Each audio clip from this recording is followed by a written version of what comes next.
Po t'ishe tim politik një vit, kishe shumë gjëra ndorë, çfarë do bëje 3 gjëra? Kisha unë politik, që do bëja, që pyetje e vështirë, vetëm 3 gjëra. 3 gjëra, fillimisht, se pastaj po të dha shumë, kam frikë do bësh dhe ti si Atëherë, të tjerët. gjëja e parë do përpiqesha që të garantoja që në Shqipëri të ketë minimumi demokracisë, që janë zgjedhjet e lira dhe të ndershme. Dhe nga ana tjetër, ajo që është mendoj unë kushti themelor. Ky është përpjekja e demokracisë, është sistemi i drejtësisë e tjera, pastaj që po gjithçka nis ke zgjedhjet. E parë, nga pikpamja tjetër që është më e rëndësishme nga të gjitha, pastaj përtej shtetit është pjesa e ekonomisë, mirëqenia dhe zhvillimi.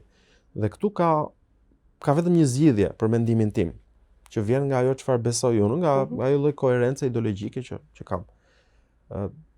Duhet ndar shteti nga ekonomia, siç është ndar nga feja. E kuptoj. Do njerëzit duhet t'i lesh të punojnë. Shqiptarët kur i le të punojnë edhe ja dalin. Ja dalin shumë mirë, në fakt edhe pasurohen, po të shikosh edhe jashtë, funksionojnë shumë mirë. Në Shqipëri nuk e dalin. Pse? Sepse pengesën kryesore ti ke shtetin. Dhe ai që është paradoksi këtu, është në Shqipëri funksionojnë teoritë sipas të cilave shteti është i korruptuar, këtë konstatim e bën të gjithë, është problematik, është kështu ashtu. Dhe gjithë kërkojnë akoma më tepër shtet.